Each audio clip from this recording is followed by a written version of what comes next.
Now, I would request all of you to maintain silence and decorum throughout the session. Any kind of unwanted nuisance will lead to the consequences. And if you face any voice lag, then do let us know in the chat section. So, without taking much of your time, let's begin. And I hope all of you are as excited as we. So, in this pilot, we'll be hosting events every weekend and invite personalities who achieve something extraordinary, from once being at the same stage as all of us right now. And in this fourth episode of our Choose on the Line series, we have with us Hiren Shah Sir, who is currently working as a senior software engineer at Adobe. He is also an IT graduate from DDU itself and has completed his master's in computer science from University of Utah.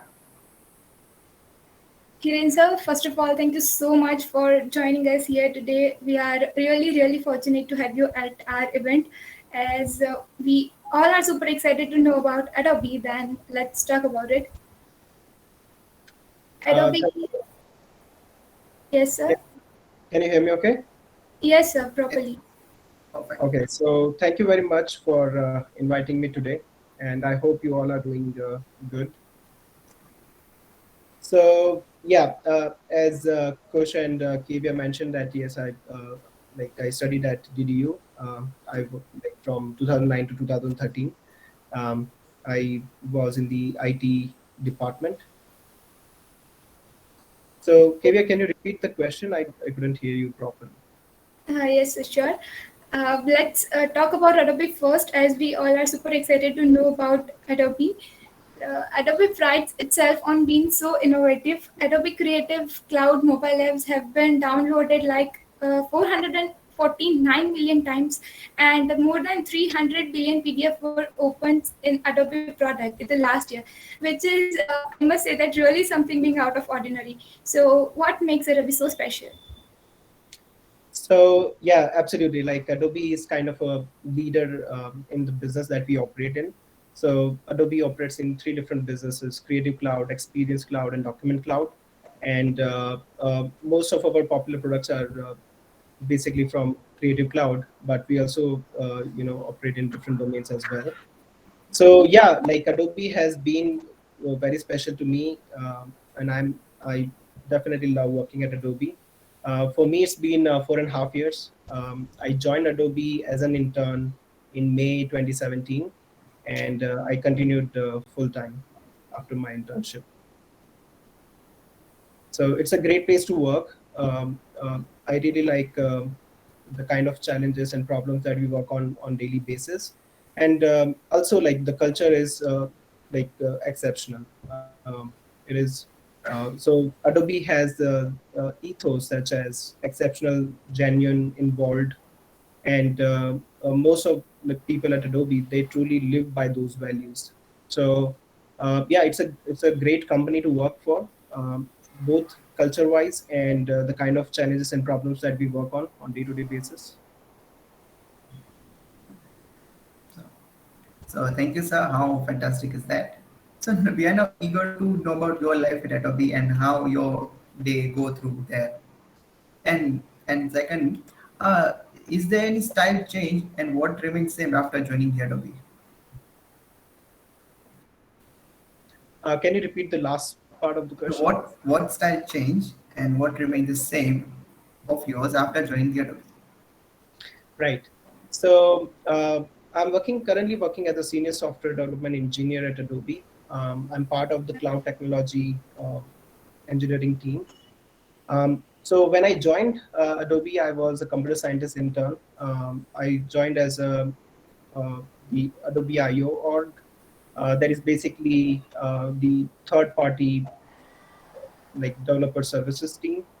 So Adobe IO was a team that, so as an intern, I started working on solution building that will be using the new Adobe products and creating POCs for customers so that they can leverage the new technology and get onboarded quickly.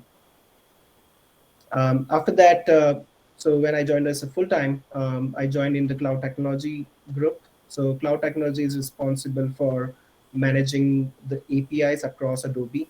So all the API infrastructure at Adobe is governed by us, and we develop all the tools and technology to support those infrastructure and services. So in terms of the style change at Adobe, that definitely happened. Um, so earlier I worked at Tata Consultancy Services and EMC Square. Right now it is called Dell EMC. So in that, definitely like the style also changed coming from India to the working style of United States. So earlier, uh, it was the work was kind of a task driven, like like you are given the task and you are working on to finish it as soon as possible. But at Adobe, there's a very different culture.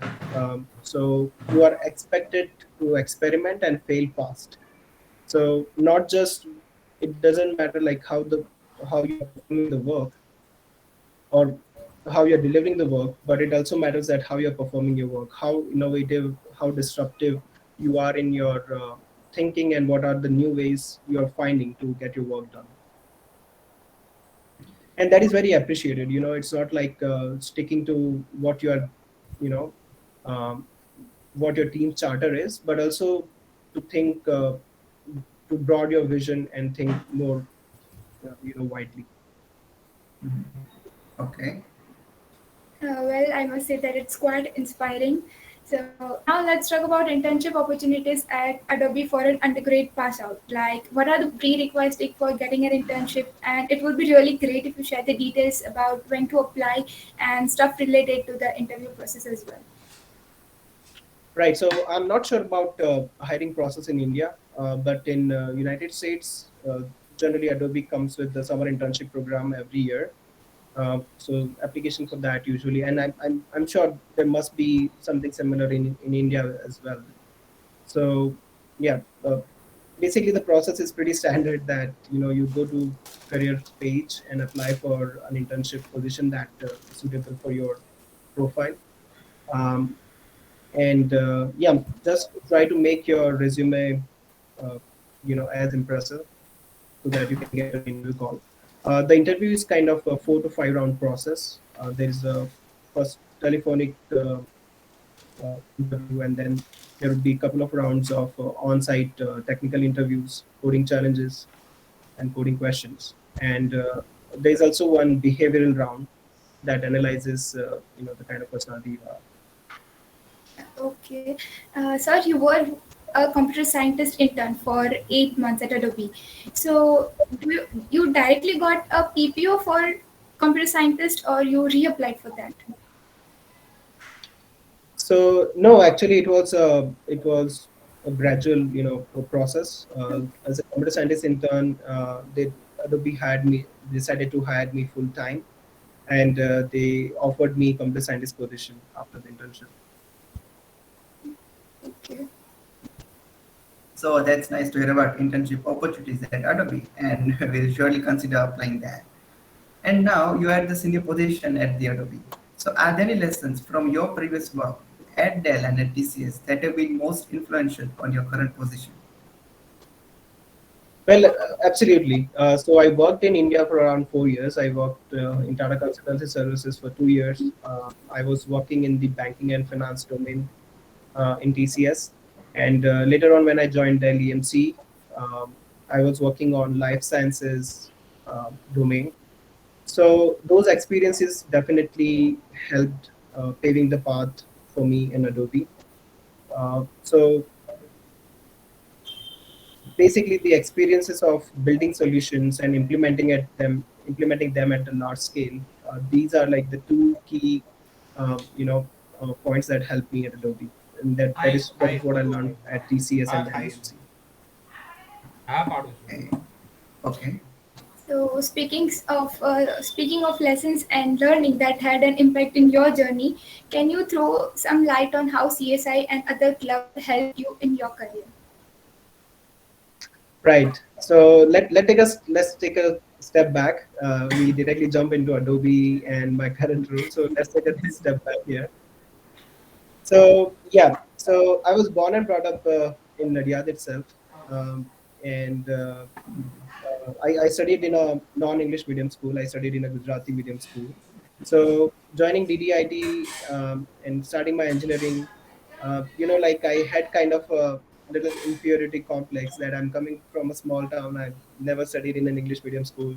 There would be, my colleagues would be coming from different metro cities of Gujarat and would have studied throughout English medium. So I started with that lack of confidence. Um, with, when I started my engineering. Um, but one thing that I would say is that uh, that really helped me was being self-aware. At that point, I was self-aware that what are my weaknesses, what are my strengths, and I happily accepted them. This is what it is. Let's build it from here. So when I started my engineering, I was focused on not just gaining technical skills, but also improving my interpersonal and organizational skill.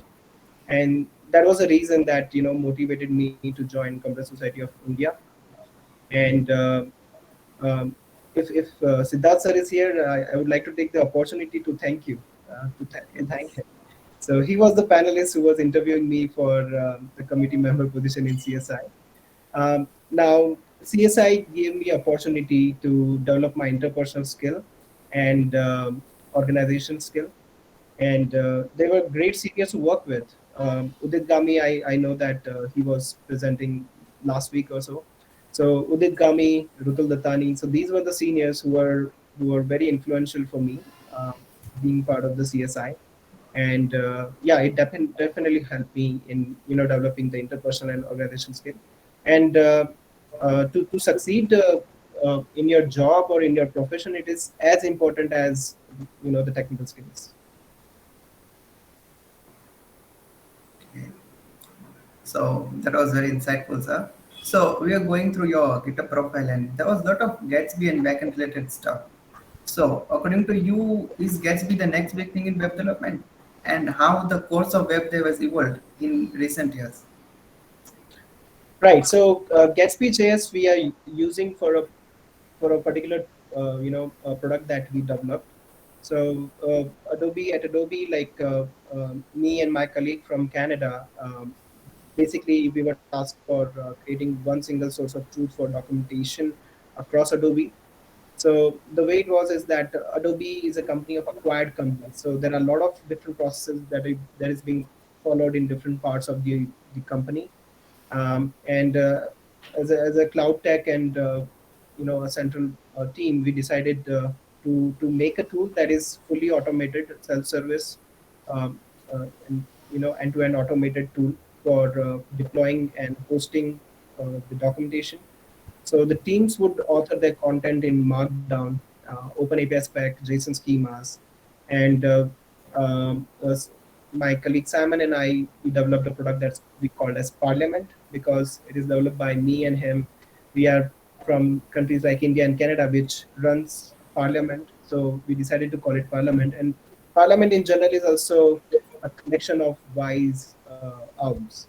So the repository was collection of knowledgeful documentation, so we named it.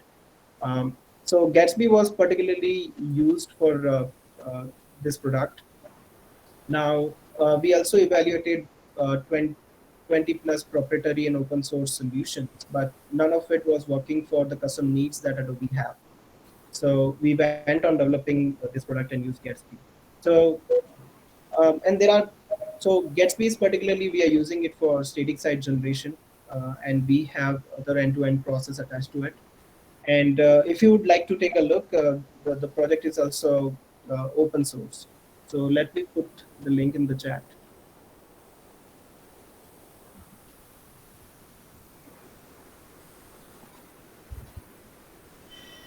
Right.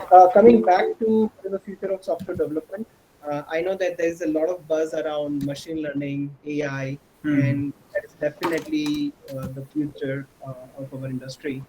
But what I feel as a being a pro software developer is that the software development part will always remain there.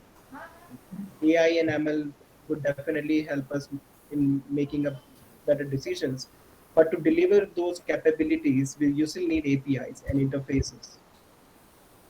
So and there are so I see as a software developer, your role is to solve problems, and I'm sure that industry and businesses would continue to have problems that that would need software developers, and basically people who can write code to solve those problems.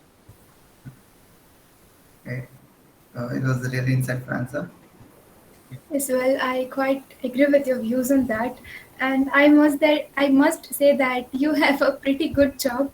So, on what Adobe products you are currently working on? So basically, I'm particularly working on the cloud technology team. So basically, we support all the APIs across different products. So be it Creative Cloud, Document Cloud, or Experience Cloud, all the capabilities that we provide as Adobe products that are running on our. So we are basically the backbone that uh, basically provide the API infrastructure and support and for the company. So yeah, most of the work that I do, it is on the cloud infrastructure, like the cloud.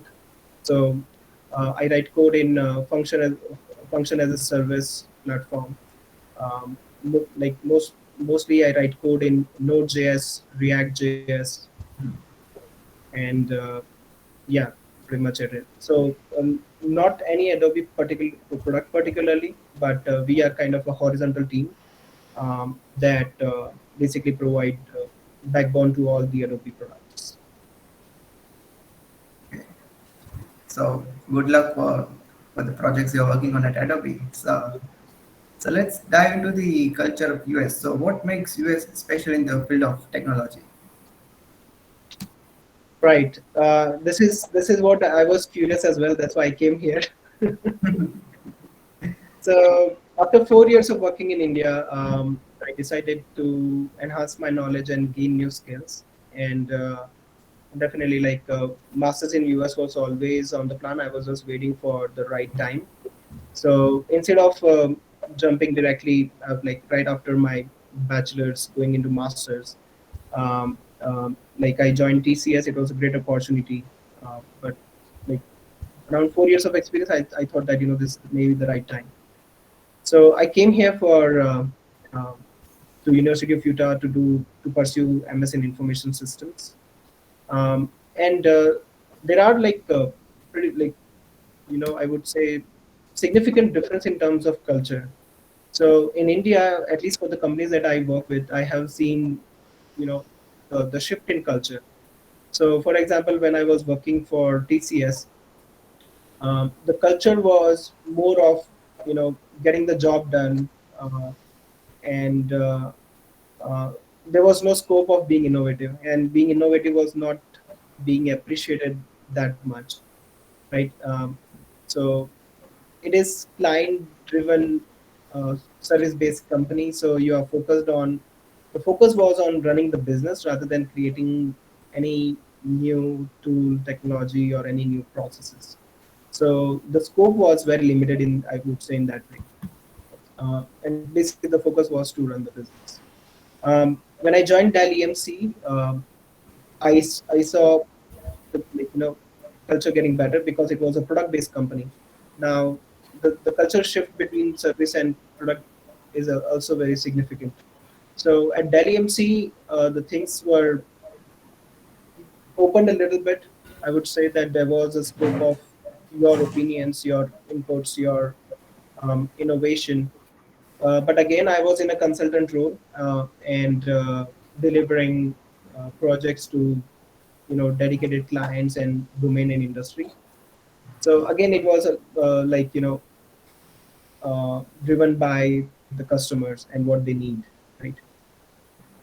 Coming to US, what I see is that the innovation is you know runs in a DNA of every company here. So in in India, like we were working on the products that were already developed, like you're working on a particular technology or particular tool. Here I saw these products and technology being built from scratch, right? And that is the real difference, I would say. Okay. This insightful answer. It was Okay, so now talking more on culture. Generally, global magazines are filled with Silicon Valley unicorns everywhere. So, what what is so amazing about startup culture in US? If you can describe that. So right now I live in Utah, and it is called as Silicon Slopes, and it is one of the hottest territory in startup market. So many of the unicorn startup that started here in Utah are doing exceptionally well.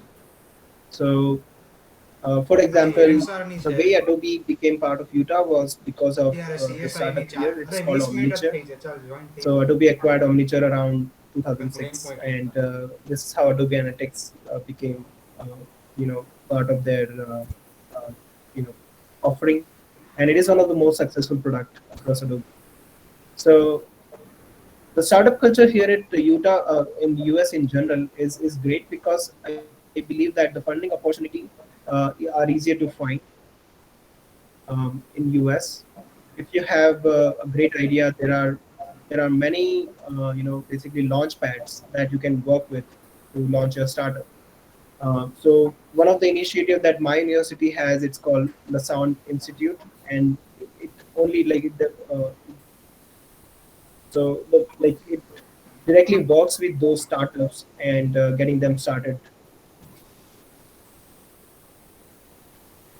And yeah, like you can easily find passionate developers, who are ready to jump in and get the work done and be innovative.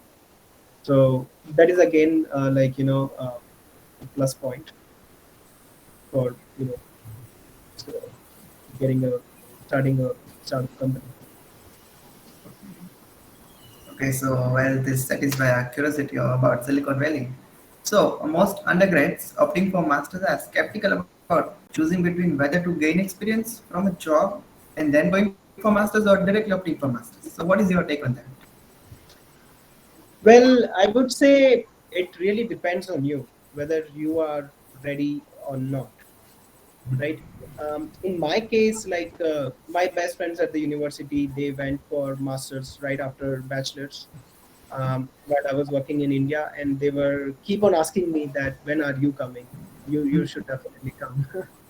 So the reason for me was to not jump directly into masters was, first of all, um, I got placement at TCS. That was a like basically you know a job in hand. So instead of going for masters, I thought that okay, what if I try learning some new skills and gaining some experience. Now, um, yeah, the other reason that I did not went for masters directly was I performed quite well at the university, but I also wanted to see how I would perform at an organization or at a company, right? Whether I'm able to solve problems or not, whether I'm good enough or not, So I wanted to be sure that I get my foundation strong before going into an adventure. So at TCS and EMC, I worked on a lot of solutions, a lot of projects, gained really good experience. And at the point that I was assured that uh, if I'm joining a company, I will definitely providing some value, right? And that was the best time for me to, you know, go into a master's. And I kind of joined a professional master's program. It was a 1 year program, so that definitely just worked you know for my career at that point of time. So and I would say that my experience in India definitely helped me getting an internship breakthrough at Adobe. So my past experiences at TCS and Delhi MC definitely stood out on my resume and my profile for the internship as well. So, and I'm not discouraging anybody if they want to pursue master right after their bachelor's. Uh, but here is one take. Like if you jump directly into masters after your bachelor's, and if you don't have any industry experience, you will commit the same learning mistakes that you made in bachelor's and going into masters, right? So I would recommend it's ideal to have some industry experience before going to masters because it will help you learn better, right? Because you will be able to relate your uh, you know projects in your studies with with industry, and that will definitely make your learning experience better and Okay. Okay, so well, I totally agree with your view. According to you, what are the new doors of opportunities opened when we complete our masters or higher studies from any foreign universities? right. So university, I would say it's just an instrument. A university or degree is just an instrument for for you to get exposed to those opportunities. But at the end of the day, it's everything is on you. So it's not like if you just come here, do the masters, and magic happens and you get your dream job. It's not like that. A lot of hard work and uh, you know uh, perseveration is required for that.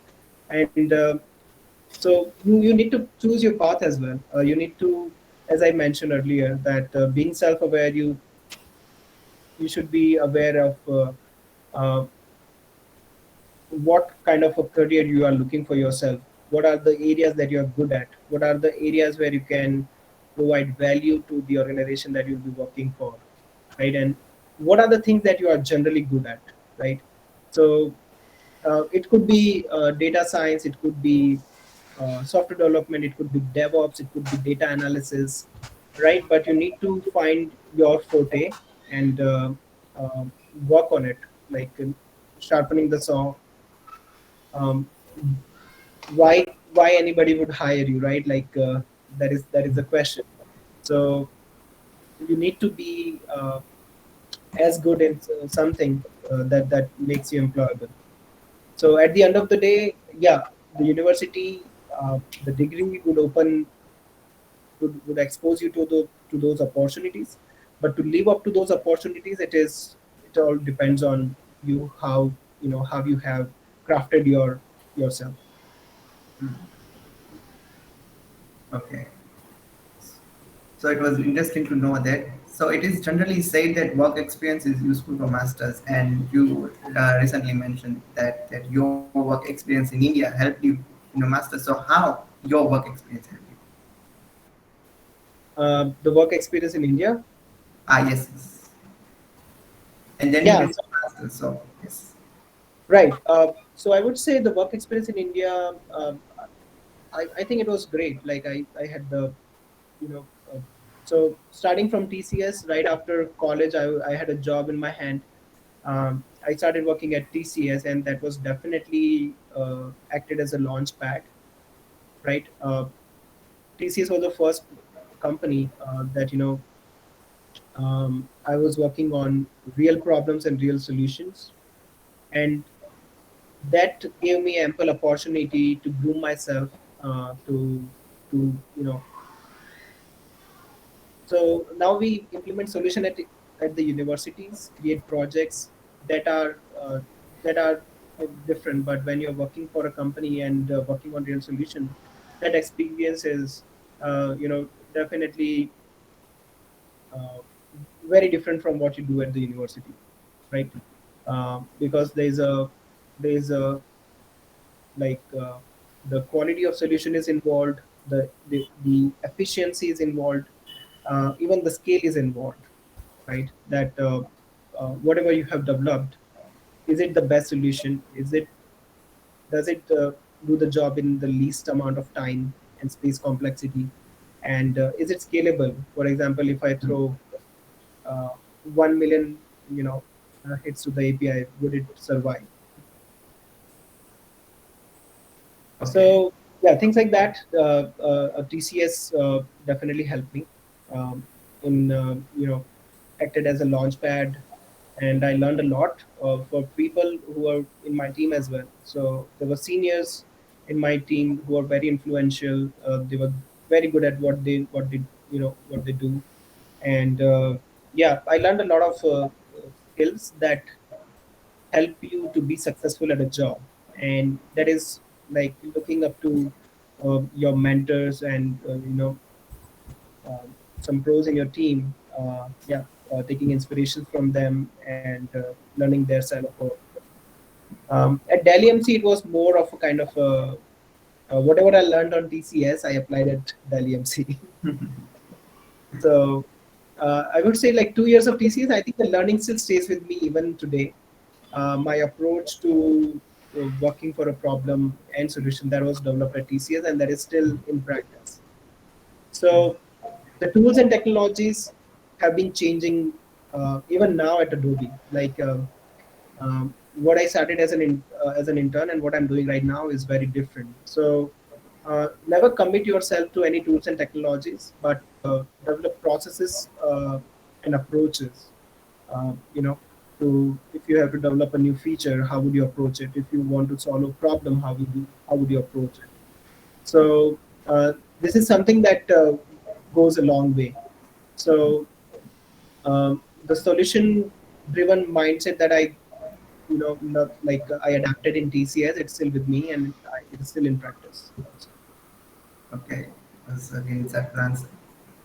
Okay, as you have worked as a computer scientist at Adobe for approximately 2 years, so I would like to have your opinion about the future scope of an individual as a computer scientist. Well, it differs from team to team. Computer scientist is kind of a title that Adobe uses, and that is replaceable by software development engineer. So there is nothing special here. It's just the business title that Adobe uses. And it depends on the team, which team you are joining. The roles and responsibilities would be similar. The expectation would be entry level, uh, right? So you are expected to work as a junior member of the team, helping building the solution, and collaborating with other teammates, with your leaders and managers, right? But yeah, in terms of technical, it is very vast. Like computer scientists in one team and computer scientists in other team could be totally opposite of each other. Okay, so Yeah, thank but the expectation is at entry level at computer scientist. okay. So it was inside transfer once again. So now let's move on to the teamwork. So as you have worked in many organizations, so it is quite inevitable that teamwork must be the central part of your experience. So it would be great if you share your experience as a teamwork. Yeah, absolutely. And as I mentioned, right, like my interpersonal and organizational skills started right from CSI. I think the CSI team was the first team that I was ever working on.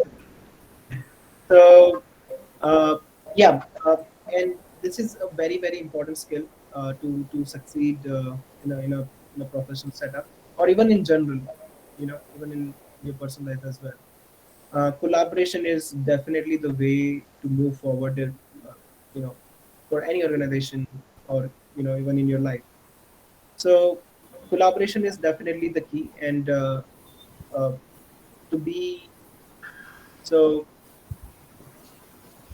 so when it comes to profession and working in a team, it not only comes with your success. Um, your success is also related with your team success, right? So it cannot be possible that you succeed and your team fails, right? So it is just not possible.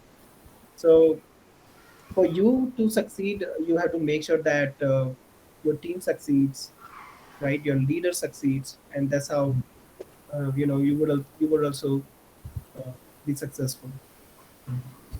I personally, like this is what I have learned at being in CSI team as well. When I was part of the CSI team, uh, we had an empathy for each other. We tried to help each other in every possible way, and yeah, and this is what goes for any collaboration or being a good team member as well. Okay, it was inside. Yes, yes, definitely. Teamwork is important in any organization. But apart from teamwork, time management is also crucial. So, how one can manage time for the personal growth, and by what means one can achieve the work-life balance? Yeah, that's a really good question. Coming first to answering the time management thing. So I personally follow the four quarter that you say important, urgent. Uh, so basically, four quarters. If you draw on the line, important, not important, urgent, not urgent. So I have a tendency to classify my task into these three ways. That what is important and urgent first should get the priority, right? Important, not urgent, should be scheduled on a calendar and should be achieved in certain time period. Not important, not urgent, and not important, urgent should definitely be avoided. Or you should have less such scenarios with, where it becomes not important, urgent. And sorry, what was your second question? How one can manage the time for personal growth and by what means one can achieve the work-life balance. Yeah, the work-life balance. That's a really good question. So I would be honest, like in the first 2 years of my career working at TCS, I had no work-life balance at all. Um, I I threw myself uh, to the work, and the work was on my mind 24/7.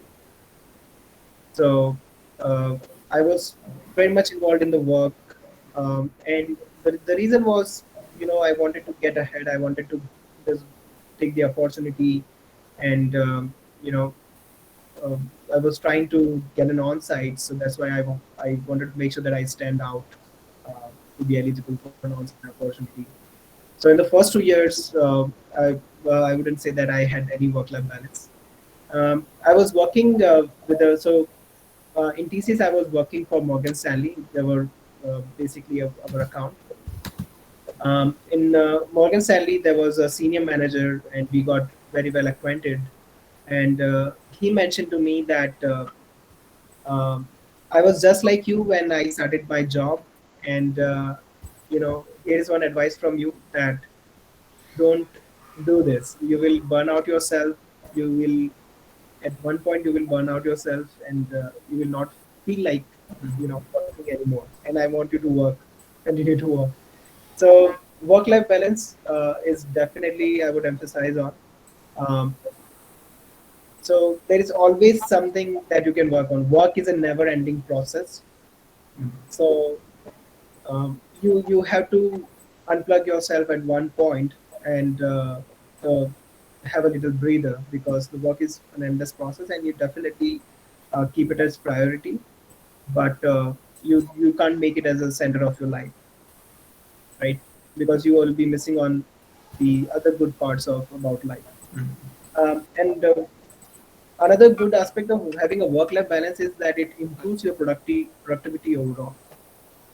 So it is very important to press the reset button, unplug yourself from work for a while, and that would allow basically your brain to be more creative and be more productive and innovative. So yeah, it is very tempting to keep on working, but uh, the reset button is equally important. Okay, so we were grateful for your valuable advice and we'll definitely try to implement it in our lives. However, one might feel stressed at one particular moment at workplace. So how you deal with high pressure and manage to work efficiently both at the same time? Yeah, so there are scenarios where maybe you are under a tight deadline, uh, and you are on the hook to deliver something. One important thing is the communication and setting the right expectations.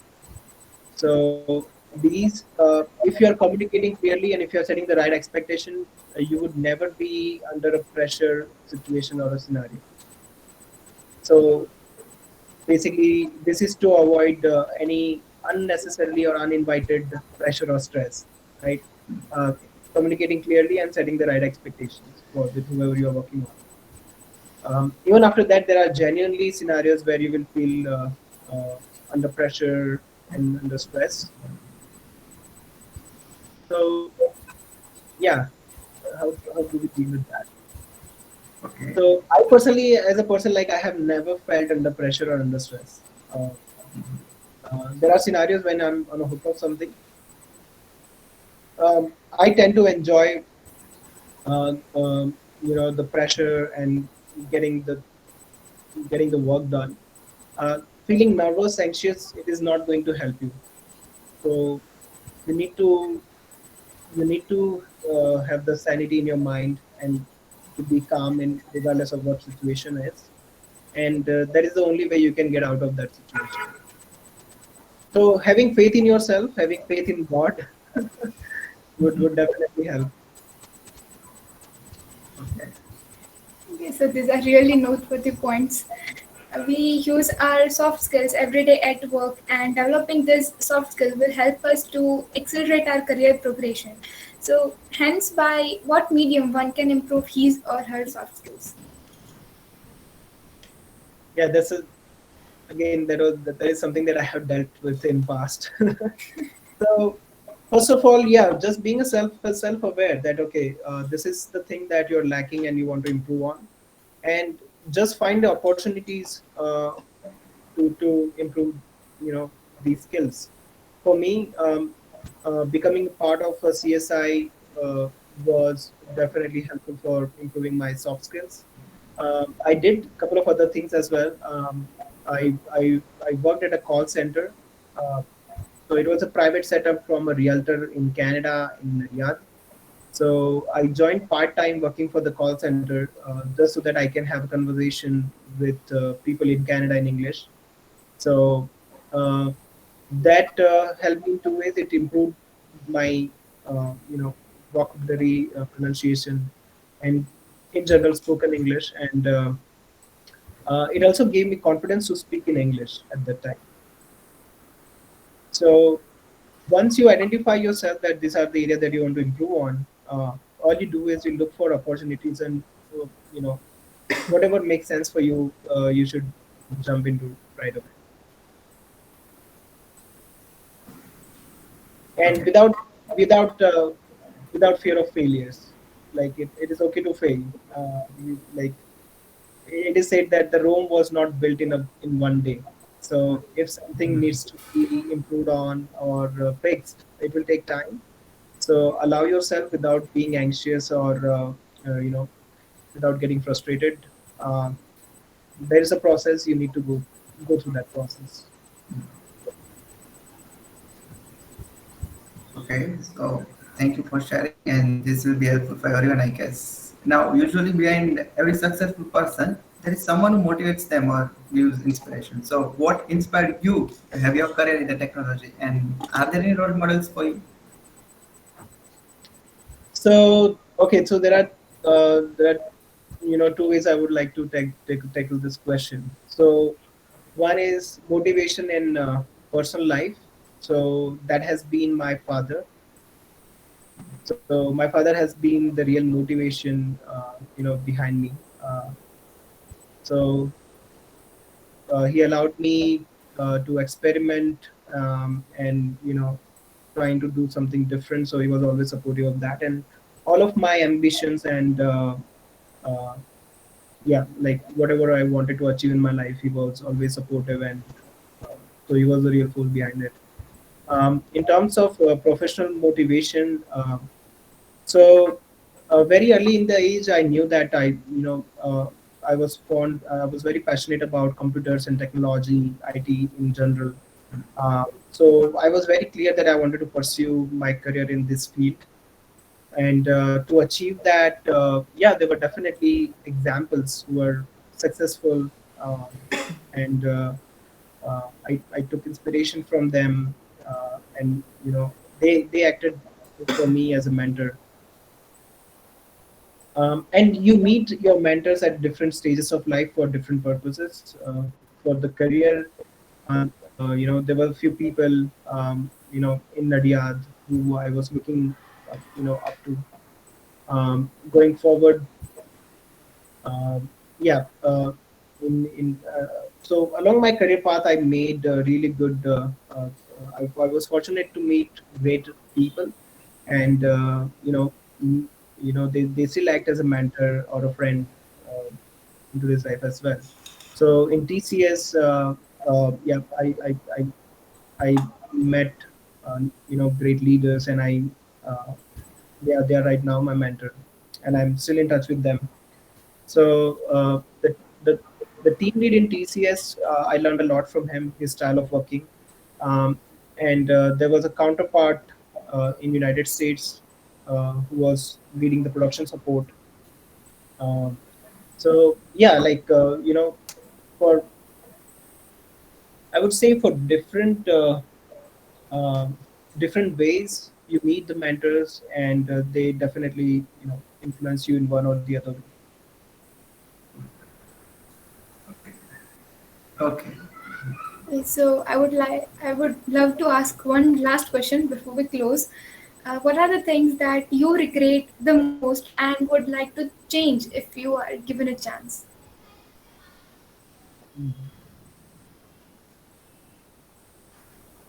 Yeah, I don't think there is something that I regret. Like I'm very uh, content with my childhood, my days at my bachelor's, the work that I did at TCS or EMC.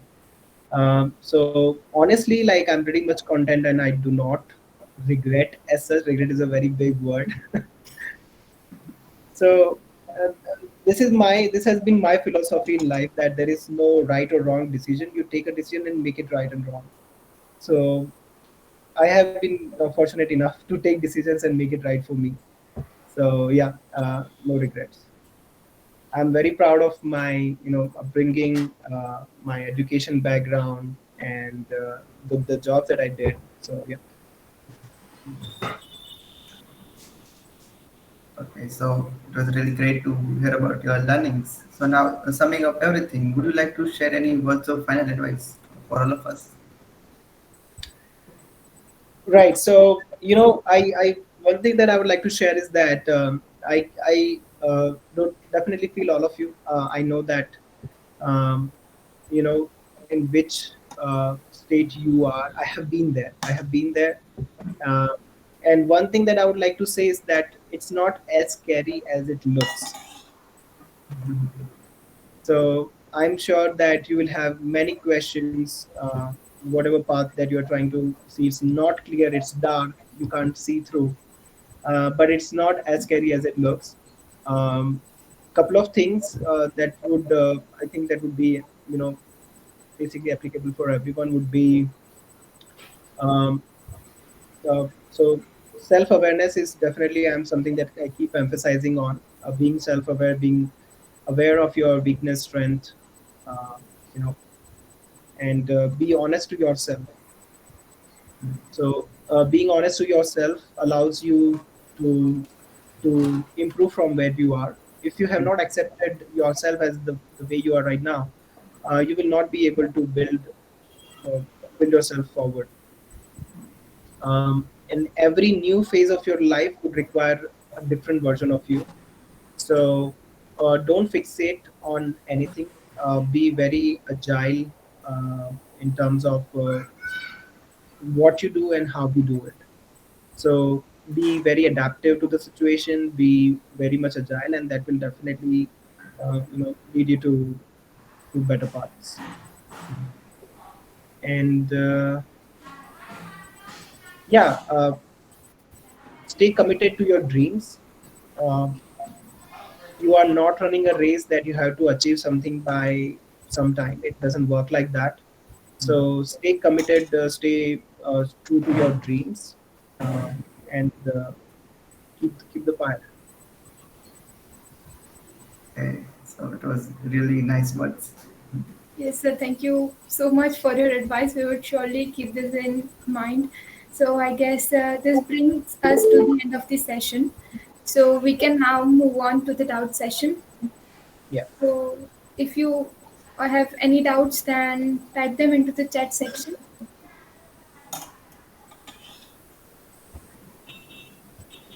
Okay, let Okay. me. There is a Uh, question from Deep. Can you tell us briefly about some projects that you have worked on during your masters and the approach you took from start to finish? Right. So the projects that I worked on were very course specific. One of the projects that we did was for data warehousing.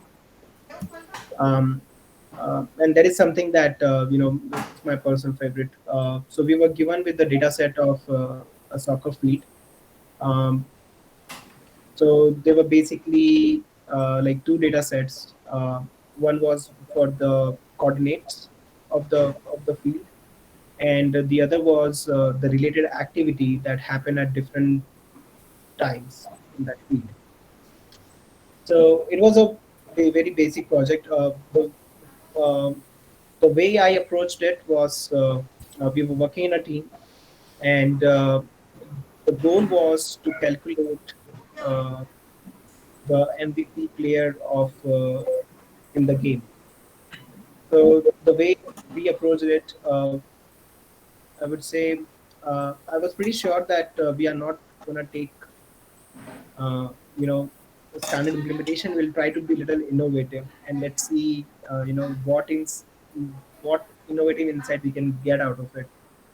So I, despite the limitation of the tool, I went ahead and wrote a JavaScript that would basically we divided the coordinates of the field into 8 parts.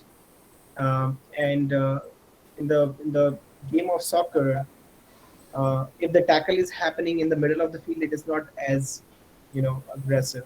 But if the tackle is happening near the goalpost, that should have a higher um, uh, points in terms of you know being game in the aggressive and things like that.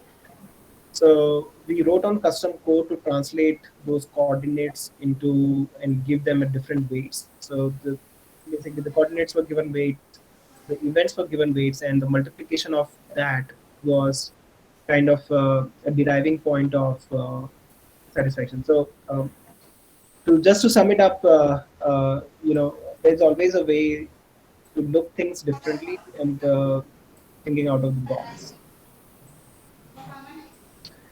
The next question, Deep, does this answer your question?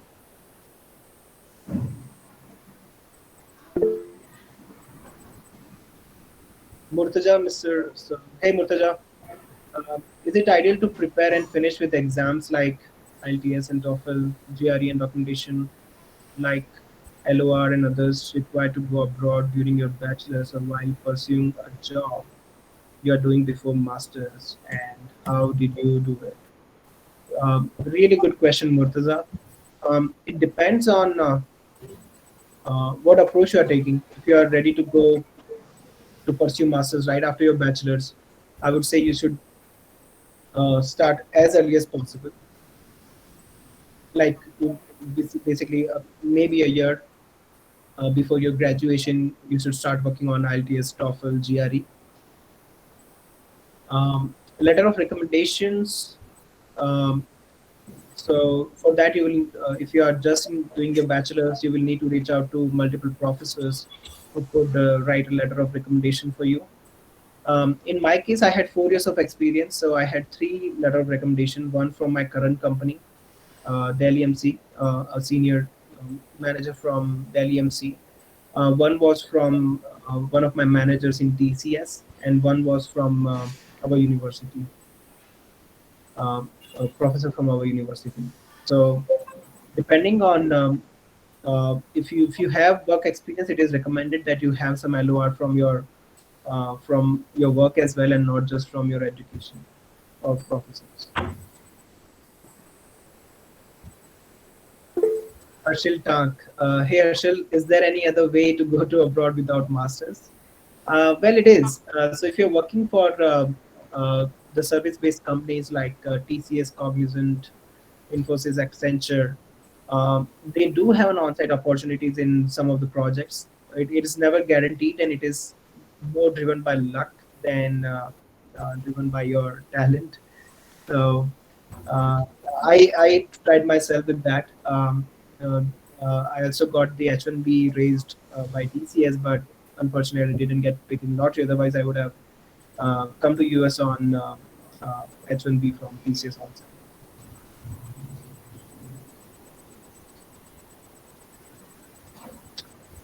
So Murtaza, your follow-up question, and what if someone wants to do a job, then preparation can be managed while doing a job? Absolutely. Preparation can be managed while doing a job. Um, um, so IELTS and TOEFL or GRE in general, these exams are not very uh, tough. You can spend an hour every day for a month, and you can get ready and prepared for these exams, right? So I don't think that would be a challenge. And it comes to time management, right? Like what is important, urgent. If you make it important, you will find the time.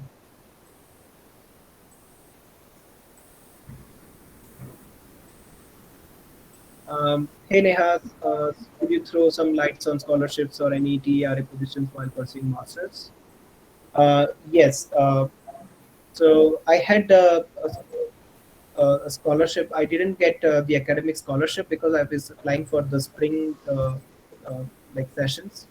But I got a scholarship after joining the university from University of Utah Alumni Association. For the TRA position, my work experience definitely helped me getting a TA position for under a professor for Java and data structures course. So yeah, basically uh, this is how it goes, right? Like you work on your skills, you sharpen your saw, and as opportunity comes, your resume, your profile should stand out, be it for scholarship or be it for applying for a TRA position or even after the job. So in my case, the TRA position was I was able to easily be able to get it because I had certification in Java programming. So yeah, another important note: if you can get the certification uh, while you are working in the initial stage of your careers, that would definitely be helpful.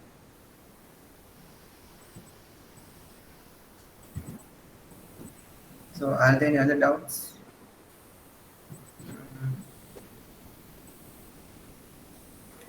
All right. Guys, you can unmute also, guys, if you have any other doubts. It's fine. Let's wait for a minute or two. I would like to address the question from Aditya.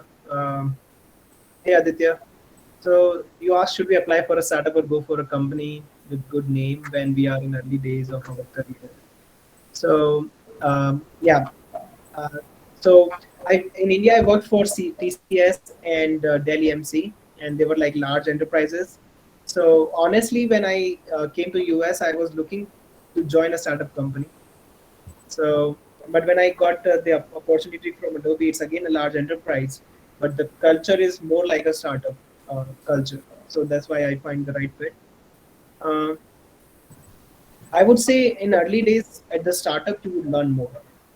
So if you are, you know, but don't fixate on yourself that you will only join startup or a large enterprise. I mean, if the role is good enough, if the role is challenging enough, it doesn't matter if it's a startup or a large enterprise. You can definitely make a difference. But in general, you would learn at startup more, I would say, because large enterprises have a lot of processes to follow, getting the access, and so that is time consuming.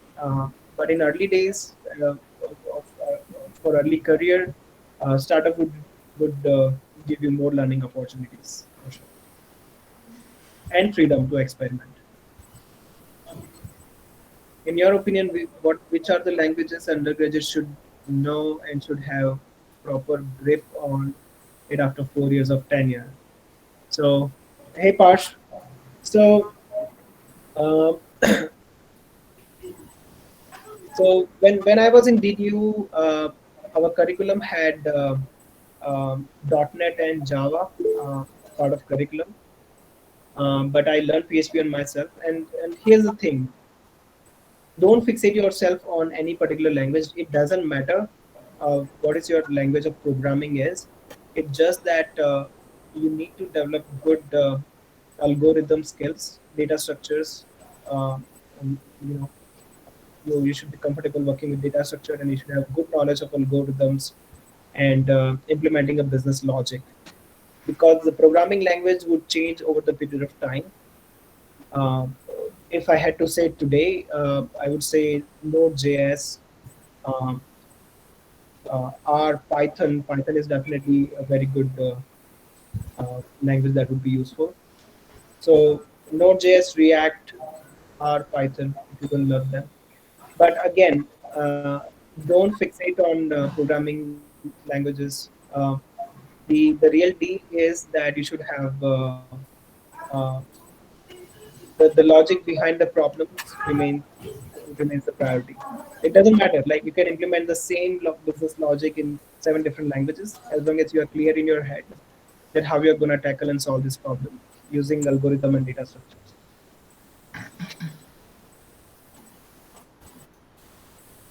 So Deep is asking, is MBA must for a managerial position or to excel from a software role?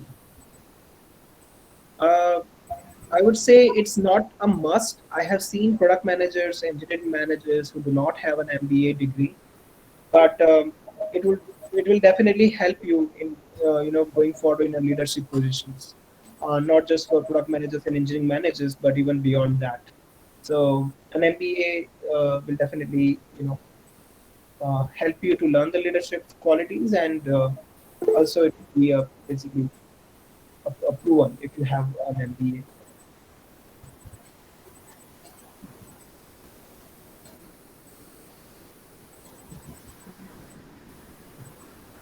So,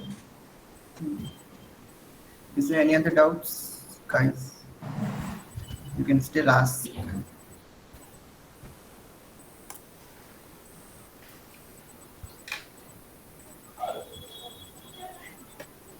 And yeah, thank you, Deep and the whole Kush, Kevla, and the whole CSI team. Thank you very much for giving me the opportunity to come and talk to you guys. It was completely my pleasure to be here and to be able to interact with you.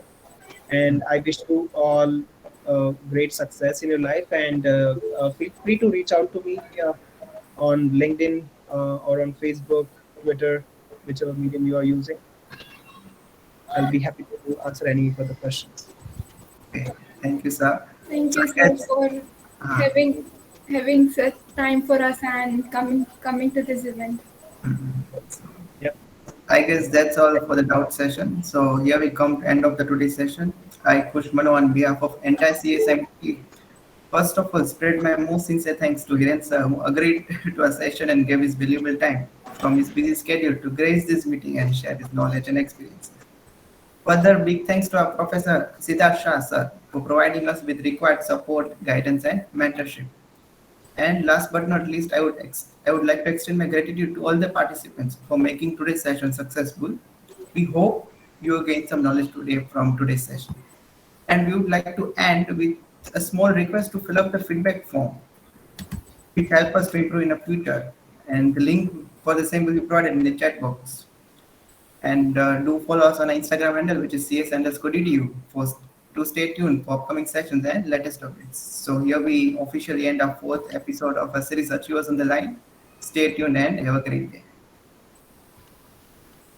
All And right. thank you, Hiren sir. Yeah, and we at CSI we do take feedback form seriously. I have been in their meetings. Even we do. Yes. All right. Thank you very much. Thank you. Bye. Thank you. Have a nice day, sir. You too. Bye.